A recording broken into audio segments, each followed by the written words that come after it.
नमस्कार, दो दूनी चार में आपका स्वागत है। मैं हूं विकास भदौरिया। खबरों के सिलसिले को आगे बढ़ा लेते हैं और आज बात करेंगे भारत के स्वदेशी हथियारों की, उन स्वदेशी हथियारों की जिन्होंने कमाल कर दिया। पाकिस्तान के भीतर घुसकर पाकिस्तान के एंटी एयर डिफेंस प्रणाली को नाकाम करते हुए सबसे ज़्यादा घातक उनके स्ट्रेटेजिक लोकेशन के भीतर डीप पेनिट्रेट करते हुए उन्हें तबाह कर दिया। इससे घबराया पाकिस्तान भागा भागा अमेरिका के पास गया और गुहार लगाई कि उसे भारत से बचाया जाए। और देखिए, इसी के बाद पाकिस्तान के डीजीएमओ स्तर की बातचीत शुरू हुई। भारत के डीजीएमओ से पाकिस्तान की तरफ से प्रस्ताव रखा गया कि वो आगे युद्ध नहीं चाहता है, वो अपने पैर पीछे खींच रहा है। इसके बाद भारत ने इस पर सहमति जताई और फिर एक तरह से भारत और पाकिस्तान के बीच सीज फायर की शुरुआत हो गई। हालांकि अभी भी ये बातचीत आज होनी है। इस बातचीत के जरिए इस सीज फायर की टर्म एंड कंडीशन तय होंगी और उसके बाद ये पुख्ता तौर पे कहा जा सकता है कि भारत और पाकिस्तान के लिए के बीच जो सीज फायर है वो किस लेवल का होगा और उसकी शर्तें क्या होंगी। भारत ने पिछले एक दशक में रक्षा क्षेत्र में जो स्वदेशी तकनीक है उसमें ज़बरदस्त और अभूतपूर्व डेवलपमेंट किया है, प्रगति की है, विकास किया है। इसमें सबसे बड़ी भूमिका निभाई है डीआरडीओ ने, भारत डायनेमिक्स लिमिटेड और भारत इलेक्ट्रॉनिक्स लिमिटेड ने। जैसे जैसे विश्व दुनिया तमाम रक्षा हथियारों को लेकर, उपकरणों को लेकर तरक्की कर रही थी, भारत में ये तीनों संगठन मिलकर भारत को आगे रखने की कोशिश कर रहे थे। लेकिन पिछले एक दशक में इसमें ज़बरदस्त तेजी आई जब इसके फंडिंग में भारत सरकार ने वृद्धि की। इन संगठनों ने विश्व स्तरीय हथियार प्रणालियों का निर्माण किया। यह न केवल भारत की सुरक्षा को मजबूत कर रहे हैं बल्कि पड़ोसी देशों खासकर पाकिस्तान के लिए एक बड़ा खतरा बन गए हैं।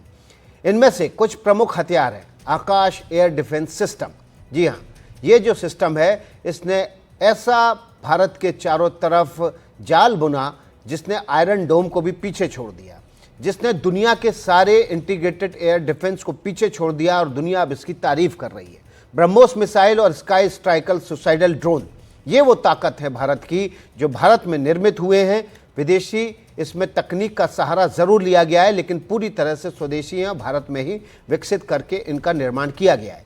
ये हथियार अपनी सटीकता, गति और विनाशकारी शक्ति के लिए जाने जाते हैं और इसमें से सबसे ज़्यादा ब्रह्मोस ने पाकिस्तान के भीतर घुसकर प्रलय मचाया है।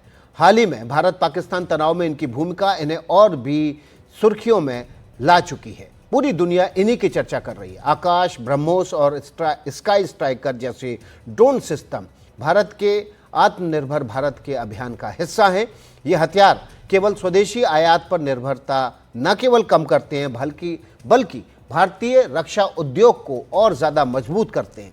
अब दुनिया जो पहले ब्रह्मोस पर, भारत के आकाश मिसाइल पर और तमाम स्वदेशी हथियारों की मांग जो थी वो निश्चित रूप से अब और ज़्यादा बढ़ाने वाली है। अब हम बात करेंगे, देखिए हमारे सहयोगी पल्लव बागला साइंस एडिटर हैं, वो जुड़ गए हैं जिन्होंने आज डीआरडीओ के चीफ से बात की और बताया किस तरह से उन्होंने कि जो भारत के स्वदेशी हथियार हैं वो किस तरह से घातक साबित हुए। पल्लव बागला, आजकल सबसे ज़्यादा सुर्खियों में है जब से ये सीज फायर हुआ है कि भारत ने पाकिस्तान के भीतर घुसकर नूर जो एयरपोर्ट है, एयरबेस है, और सरगोधा का एयरबेस, इन दोनों के पास किराना और जुलाना की जो पहाड़ियां हैं वहां पर घुसकर डीप पेनिट्रेशन किया ब्रह्मोस मिसाइल ने और पाकिस्तान की ऐसी स्ट्रेटेजिक लोकेशन को मार गिराया जहां पर पाकिस्तान बुरी तरह घबरा गया, घुटनों पर आ गया और भागा भागा अमेरिका के पास गया। ये वही ब्रह्मोस मिसाइल है जो स्वदेशी है और जिसने पाकिस्तान के जंग से पैर उखाड़ दिए। बिल्कुल सही बात है। ब्रह्मोस मिसाइल जो है वो भारत का एक बहुत उम्दा मिसाइल है, भारत में बना है। ये क्रूज मिसाइल है और ये धरती की सतह के पास से चलता है और इसको डिटेक्ट करना बड़ा मुश्किल होता है। ये सुपरसोनिक क्रूज मिसाइल है, मतलब ये ध्वनि की गति से ज्यादा रफ्तार से चलता है और सतह के बहुत करीब होता है, इसके मारे रडार से भी डिटेक्ट नहीं होता है। ये साझा रूप से रूस और अमेरिका ने दोनों ने मिल के बनाया है, तभी इसका नाम जो है वो ब्रह्मोस है। ब्रह्मपुत्रा और मॉस्को रिवर के नाम से ब्रह्मोस डाला गया इसका नाम, और ये बहुत ही कारगर मिसाइल है। और भारत के और रूस के वैज्ञानिकों ने इसको मिलकर बनाया और इसको पहली बारी हमने अपनी पूरी सक्षमता पे काम करते हुए देखा। अभी तो हम इसको देखते थे रिपब्लिक परेड पे जाते हुए या फिर पोखरण में टेस्ट के दौरान। इस बारी ब्रह्मोस मिसाइल ने एक रामबाण का काम किया है और ये एयर लॉन्च ब्रह्मोस मिसाइल है जिसने इतना वहां पे विध्वंस किया है। मुझे यही बताया गया, ये आमतौर पे भारत के सुखोई और रफाल लड़ाकू विमानों पे लगा के इससे वार किया जाता है और करीबन 300 से 400 किलोमीटर दूर की मारक क्षमता रखता है। ये न्यूक्लियर टिप नहीं है। इस पे जो कन्वेंशनल वेपन है वही लगते हैं, लेकिन प्रिसीजन गाइडेड है और एकदम सटीक रूप से इसने काम किया। और हमने देखा पाकिस्तान की ढेर सारी रनवेज पे जो नुकसान हुआ है वो कहीं ना कहीं इस ब्रह्मोस मिसाइल ने एक ब्रह्मास्त्र का काम करके नुकसान किया है। और यही नहीं, कई सिस्टम लगे हैं जो कि भारत के अपने आत्मनिर्भर सिस्टम है। और मैं तो बहुत सालों से डीआरडीओ को रिपोर्ट करता आया हूं और डीआरडीओ ने ये करके दिखा दिया कि इस बारी जो हमको जीत मिली है वो डीआरडीओ के सिस्टम से ही मिली है। बिल्कुल, पल्लव बागला आप बने रहिए हमारे साथ। हमारे डिफेंस एडिटर राजीव भी बने हुए हैं। माफ़ कीजिएगा, राजीव अभी जुड़ नहीं पाए हैं और निश्चित रूप से खबर पर पैनी नज़र रखते हैं। और इस समय डीजीएमओ स्तर की एक प्रेस कॉन्फ्रेंस, डीजीएमओ की प्रेस कॉन्फ्रेंस होने वाली है भारत में, जिसमें तमाम ऑपरेशनल डिटेल्स साझा किए जाएंगे पाकिस्तान के साथ। आपको पता है कि सीज फायर को लेकर टर्म एंड कंडीशन डिसाइड होने हैं डीजीएमओ स्तर की। आज दोपहर में 12 बजे बातचीत होनी थी, लेकिन फिलहाल वो बातचीत आगे टल गई है। इससे जुड़ा हुआ अपडेट होगा तो राजीव रंजन के जरिए हम आपसे ज़रूर पहुंचाएंगे। राजीव रंजन हमारे साथ जुड़ गए। राजीव, इस बार जब भारत और पाकिस्तान के बीच तनाव हुआ, लिमिटेड वॉर शुरू हुआ, तो इसमें सबसे ज़्यादा जो तारीफ बटोरी वो भारत के इंटीग्रेटेड डिफेंस सिस्टम ने। और ये जो डिफेंस सिस्टम था ये पूरे पश्चिमी सीमा पर न केवल जम्मू कश्मीर से लेकर बल्कि गुजरात तक एक ड्रोन भी उड़ता था, एक मिसाइल भी उड़ती थी, एयरक्राफ्ट भी उड़ता था, उसको अपनी टारगेट पर तुरंत लेता था और उसको किल भी करता था। पूरी दुनिया इस इंटीग्रेशन की तारीफ कर रही है आज, और ये पूरी तरह से स्वदेशी है। बिल्कुल, ये इसको आप एयर डिफेंस अम्ब्रेला कह सकते हैं और पूरा एक कह सकते हैं कि अम्ब्रेला के तौर पर पूरे भारत को ले लिया था। और सबसे बड़ी बात ये है कि इंडियन एयरफोर्स और इंडियन आर्मी दोनों मिलकर काम करी थी। जहां नेवी की जरूरत है वहां नेवी के भी लिया जा रहा था। और एक आपको बता दें कि जैसे दुश्मन का कोई प्लेन आता था, कोई मिसाइल आता था या फिर ड्रोन आता था, तो लाल रंग का एक बल्ब जो नुमा जो है वो स्क्रीन में आपको दिखने लगता था। अगर फ्रेंडली कंट्री की बात करें तो ग्रीन आता था और जिसकी पहचान नहीं हो सकती थी वो पर्पल आता था। तो जैसे लाल दिखता था और वैसे अचानक से वहाँ एक संदेश आना शुरू हो जाता था कि सामने दुश्मन का वो आ रहा है, और उसके बाद हिट करने की कार्रवाई शुरू होती थी। तो सबसे पहला जो हिट किया जाता था उसको दूर से हिट किया जाता था। पहले उसको तय किया जाता था कि कितना नुकसान दे सकता है, कितना नहीं दे सकता, और उसके बाद जैसे एक एक करके आया, जिस तरह से स्वान ड्रोन के जरिए जो है पाकिस्तान ने भारत पर हमला करने की कोशिश की। और कुछ जगहों पर बहुत कम विस्फोटक वाले मिसाइल थे या ड्रोन थे, कुछ एक जगहों पर ज़्यादा थे, जैसे भटिंडा में जो गिरा उसकी विस्फोटक क्षमता ज़्यादा थी, यूएवी थी। लेकिन एक एक करके भारत ने जितने भी पाकिस्तान के ड्रोन थे या यूएवी कह लीजिए, उन सब को मार गिराया। और मार गिराने में जो हमारा जो एक पूरा एयर डिफेंस सिस्टम था, चाहे L-70 की बात करें या सिल्का की बात करें या फिर S-400 हालांकि रूस से लिया हुआ है, तो ये सारे मिसाइल जो एयर डिफेंस सिस्टम ने उसने हमको इतना मजबूत बनाया, इतना भारत को अभेद किला बनाया जिसको पाकिस्तान जो है सेंध नहीं पाया। जबकि आप ध्यान देखिए, भारत को मौका मिला और भारत ने जवाबी कार्रवाई की तो पाकिस्तान के जितने एयर डिफेंस सिस्टम थे सबको जो है बर्बाद कर दिया। यानी पाकिस्तान एक लिहाज से अंधा हो गया, उसे पता ही नहीं चला कि भारत की ओर से मिसाइल कब आया और कब उसके रनवे को पूरी तरह से तबाह कर दिया। यानी जब आपका एयर डिफेंस सिस्टम काम नहीं करता है तो आप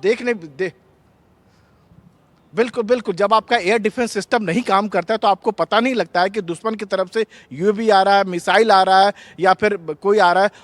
और हालांकि स्वदेशी की जब बात होती है तो ब्रह्मोस जैसा जब मिसाइल पाकिस्तान को हिट करता है तो उसे पता ही नहीं लगा। एक उसके लिए सरप्राइज एलिमेंट था, उसको पता तब लगता है कि जब सब कुछ तबाह हो जाता है।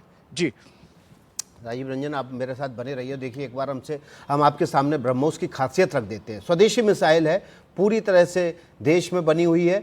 इसमें ज़रूर रशिया की टेक्नोलॉजी है, लेकिन उसके बाद इसको पूरी तरह भारत में विकसित किया गया और भारत में बनाया गया। इसकी रफ्तार 7000 किलोमीटर प्रति घंटा है, मैक की रफ्तार से उड़ती है। इसकी रेंज 450 से 800 किलोमीटर तक है, यानी कि ये अगर पाकिस्तान और भारत के बॉर्डर से छोड़ी जाए तो आधे से ज़्यादा पाकिस्तान को कवर करती है और पाकिस्तान के लगभग सभी शहर इसकी जद में आते हैं। भारत की सबसे घातक मिसाइल प्रणाली में से एक है और दुनिया की सबसे असरदार क्रूज मिसाइल भी है। हवा में ही अपना रास्ता बदलने में सक्षम है और समंदर, ज़मीन, आसमान तीनों जगह से इसको छोड़ा जा सकता है, यानी कि एयरक्राफ्ट से भी छोड़ा जा सकता है, ज़मीन से भी इसको लॉन्च किया जा सकता है, समंदर के भीतर भी इसको वॉरशिप से या टॉर्पीडो से लॉन्च किया जा सकता है। इसके अलावा आधुनिक डिफेंस सिस्टम को भेजने में सक्षम है, रडार को चकमा देकर अचूक निशाना बनाती है और पारंपरिक सबसोनिक मिसाइल से 3 गुना तेज़ है। सबसे खास बात इसकी यह है, कम ऊंचाई पर उड़ने की वजह से इसको ट्रैक करना बहुत ज़्यादा मुश्किल है। दुश्मन के पास उसका रिएक्ट करने का वक्त नहीं होता क्योंकि इसकी रफ्तार बहुत ज़्यादा है। इसको कहीं से भी लॉन्च किया जा सकता है, यही खूबी इसको दुनिया में सबसे घातक बनाती है। और इसकी घातकता ऐसी है कि पाकिस्तान के इसने 11 एयरबेस तबाह कर दिए और पाकिस्तान की जो न्यूक्लियर फैसिलिटी है उसके पास भी जाके किराना और जुलाना की पहाड़ियों में इसने बड़े धमाके किए, जिसके बाद ये बताया जा रहा है कि 10 मई की रात 11:30 बजे किराना की पहाड़ियों में 5.7 रिएक्टर स्केल का भूकंप दर्ज किया गया और जुलाना की पहाड़ियों में सुबह 4:30 बजे के आसपास 4.7 रिएक्टर स्केल पर भूकंप दर्ज किया गया। ये माना जा रहा है कि यहाँ पर इस ब्रह्मोस मिसाइल के हमले के बाद ज़रूर कुछ ना कुछ ऐसा हुआ है जिसने यहाँ पर इतने बड़े भूकंप के जैसे हालात पैदा कर दिए हैं। हमारे साथ कर्नल रिटायर्ड अतुल कुमार मौजूद हैं, उनका रुख कर लेते हैं। अतुल कुमार जी, जो भारत की ताकत है वो इस बार दुनिया ने देखी, भारत के स्वदेशी हथियारों की ताकत दुनिया ने देखी। इससे पहले के जो युद्ध हुए वो भारत ने उसमें स्वदेशी हथियारों की बहुलता नहीं होती थी। इस बार भारत ने स्वदेशी हथियारों के दम पर, स्वदेशी इंटीग्रेशन के दम पर पूरी दुनिया को दिखा दिया कि भारत जो साउथ एशिया ही नहीं बल्कि दुनिया में एक सुपर पावर के तौर पर अब स्थापित हो चुका है। आप बिल्कुल सही कह रहे हैं। और भारत की स्वदेशी डिफेंस कैपेबिलिटी जो है वो ऑब्वियसली सबको समझ में आनी चाहिए, वो एक दिन में तैयार नहीं हुई है। पिछले कुछ समय से हम लोग अपनी इस काबिलियत को बढ़ाते जा रहे हैं। इसका सबसे बड़ा स्टैटिस्टिकल प्रूफ पिछले साल में हमारा डिफेंस प्रोडक्शन जो आत्मनिर्भरता से तैयार किया गया वो करीब 1.27 लाख करोड़ रुपए के बराबर प्रोडक्शन किया गया। हमने इसका एक्सपोर्ट करना भी शुरू कर दिया है। यहाँ तक कि लास्ट ईयर हमने 21,000 से करोड़ से ज्यादा का डिफेंस एक्सपोर्ट भी किया। ये भारत को पूरे विश्व में डिफेंस प्रोडक्शन में एक बड़ी ताकत के रूप में स्थापित करता है। और इसी का पूरा आपने जायजा लिया इस पिछले 4 दिनों की लड़ाई में, जहां हमने पाकिस्तान को ही नहीं पूरे विश्व को ये दिखा दिया कि हमारे अपने बनाए हुए हथियार, ट्रांसफर ऑफ टेक्नोलॉजी से आए हुए हमारे इक्विपमेंट और हमारे जितने भी मिसाइल सिस्टम्स हैं, अभी तो हमने सिर्फ ब्रह्मोस और आकाश की बात की है, पृथ्वी और अग्नि का भी हमारे आर्सेनल में अवेलेबल है जो डिस्ट्रक्शन में और रेंज में इनसे भी ज्यादा है।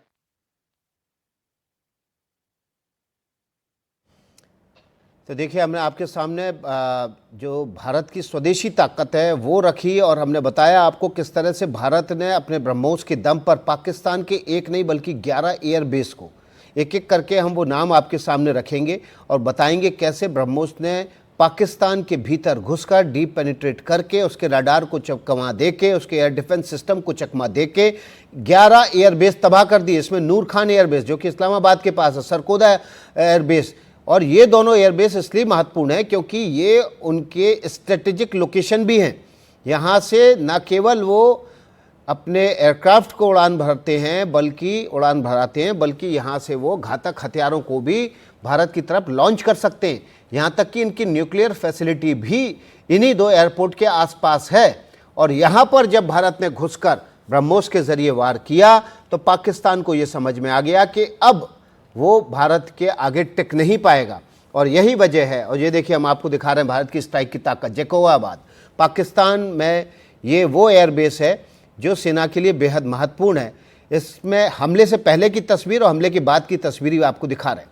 चकलाला ये भी पाकिस्तान का महत्वपूर्ण एयरबेस है, पंजाब प्रांत में पड़ता है। हमले के पहले की तस्वीर और हमले के बाद की तस्वीर देखिए किस तरह से ब्रह्मोस ने यहाँ पर इसको नेस्तनाबूद कर दिया। शहबाज एयरबेस, और ये देखिए जैकोबाबाद का पाकिस्तान का एयरबेस। पहले की तस्वीरें देखिए और दूसरी तस्वीर देखिए, इसका जो शेड है वो पूरी तरह से ओढ़ा हुआ है और भीतर तक जाकर मिसाइल ने इसको नेस्तनाबूद कर दिया है। अंदर की तस्वीरें जब आएंगी तो आप देख के भौचक्के रह जाएंगे। जिस तरह से बहावलपुर में जैसे मोहम्मद के हेडक्वार्टर की तस्वीरें जब भीतर से आई तब समझ में आया ना कि किस तरह से पूरी तरह तबाह हो गया। रहीम यार खान पाकिस्तान का ये महत्वपूर्ण एयरबेस, इसको तबाह किया। इसकी एयर स्ट्रिप पर 20 बाई 40 का गड्ढा हो गया, 20 फीट बाई 40 फीट चौड़ा और 20 फुट गहरा। इसके बाद ये एयरपोर्ट ऑपरेशनल नहीं रह गया। अरिफवाला ये भी पाकिस्तान का महत्वपूर्ण एयरबेस है। इसके रडार सिस्टम को भारतीय सेना ने मिसाइल से गिराकर नष्ट कर दिया। हमले से पहले की तस्वीर जहां रडार सिस्टम लगा है वो सुरक्षित दिख रहा है। दूसरी बार में आप देख सकते हैं कि रडार सिस्टम और वो इमारत पूरी तरह से जली हुई दिखाई दे रही है। सुक्कूर पाकिस्तान का ये महत्वपूर्ण एयरबेस और ये बड़ा एयरबेस है पाकिस्तान का, बड़ी ताकत माना जाता है पाकिस्तान की। और यहाँ पर देखिए, यहाँ पर सुक्कूर में 2 अलग अलग जगहों पर हमले किए गए। इसके एयर स्ट्रिप को भी उड़ाया गया और इसके हैंगर को भी उड़ाया गया। और ये बताया जा रहा है कि यहाँ पर एक बड़ा एयरक्राफ्ट भी इस हमले में पाकिस्तान का जलकर खाक हो गया। पसरूर पाकिस्तान का एक और महत्वपूर्ण एयरबेस, ये भी देखिए तस्वीरें। इसमें भी जो रडार सिस्टम लगा है, जो एयर डिफेंस सिस्टम के लिए महत्वपूर्ण सूचना जुटाता है, उसको तबाह किया गया। हमले से पहले की तस्वीरें और हमले के बाद की तस्वीरें, रडार सिस्टम पूरी तरह से नष्ट दिख रहा है। जो सर्कल गोल आपको दिख रहा है, सरगोदा ये पाकिस्तान के पंजाब का एक महत्वपूर्ण एयरबेस, बड़ी ताकत माना जाता है इसको पाकिस्तान एयरफोर्स की। यहाँ पर भी देखिए एयर स्ट्रिप पर बड़ा सा गड्ढा हो गया और इस गड्ढे को अब पाकिस्तान 2 दिनों से भरने की कोशिश में जुटा हुआ है, क्योंकि एयर स्ट्रिप पर जब गड्ढा हो जाता है तो वहाँ से फिर फाइटर एयरक्राफ्ट छोड़िए कोई भी एयरक्राफ्ट उड़ान नहीं भर सकता। ये शहबाज एयरबेस जो हम पहले भी आपको दिखा चुके हैं, जैकोबाबाद का महत्वपूर्ण एयरबेस, पहले की तस्वीरें और बाद की तस्वीरें। बहावलपुर वही बहावलपुर जहां पर जैसे मोहम्मद का भी हेडक्वार्टर था, वहां घुसकर जैसे मोहम्मद के इस हेडक्वार्टर को भारत ने तबाह किया था और यहाँ के एयरबेस को भी भारत ने तबाह कर दिया। हमले से पहले की तस्वीरें देखिए और हमले के बाद की तस्वीरें देखिए। इस एयरबेस के मुख्य बिल्डिंग को तबाह कर दिया गया और हैंगर को भी तबाह किया गया। यहाँ पर भुलारी पाकिस्तान का एक और एयरबेस, यहाँ पर तस्वीरें देखिए, हमले से पहले की तस्वीरें और हमले के बाद की तस्वीर। एयरबेस का कंट्रोल टावर और एयरबेस की एयर स्ट्रिप, 2 मिसाइलें यहाँ पर गिरी और ये बुरी तरह से तबाह हो गया। मुरीद के एयरबेस पाकिस्तान का एक और महत्वपूर्ण एयरबेस, इस पर भी भारतीय सेना ने घुसकर हमला किया और आप देखिए हमले के बाद की तस्वीरें, वहाँ पर आपको बड़ा सा गड्ढा दिखाई दे रहा है और ये सैटेलाइट फुटेज में आपको वहाँ पर ब्लास्ट होने के बाद धुआं उठता भी दिखाई दे रहा है। तो ये वो महत्वपूर्ण एयरबेस थे पाकिस्तान के जिनकी तबाही की गवाही ये तस्वीरें दे रही है। तो हमारे साथ पल्लव बागला भी बने हुए हैं। पल्लव, ये जो तस्वीरें उस तबाही की गवाही दे रही हैं और ये जो तबाही है स्वदेशी हथियारों के दम पर ही भारत ने पाकिस्तान के भीतर घुसकर की है। ये बिल्कुल सही कहा आपने।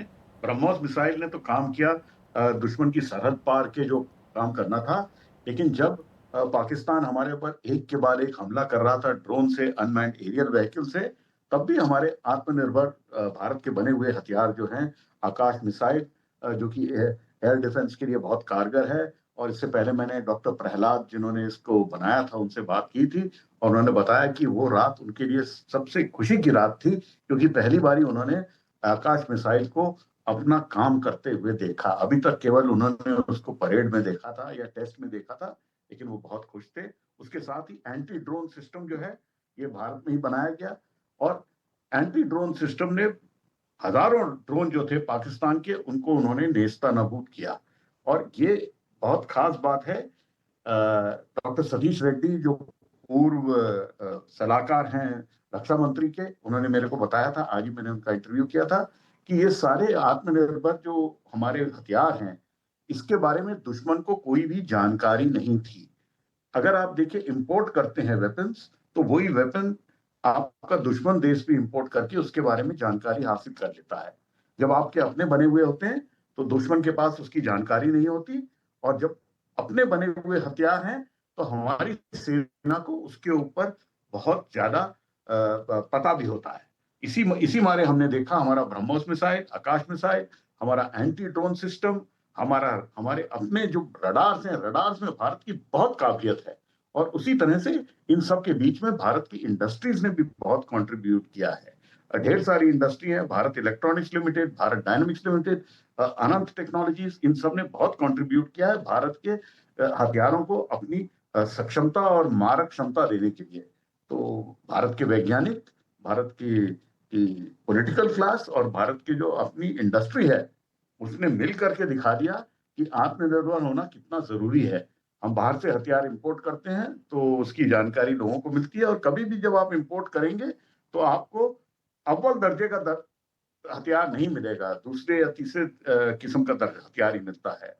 तो ये जो लड़ाई थी, इसमें एयर वॉरफेयर में डोमिनेंस किया भारत ने, इंडियन एयरफोर्स ने अपना काम जबरदस्त तरीके से किया, और नेवी ने भी किया, और उस सब में दिखा दिया कि अगर आपके पास क्षमता है और आपके पास वैज्ञानिक कैपेबिलिटी है तो फतेह आपकी होगी, जीत आपकी होगी।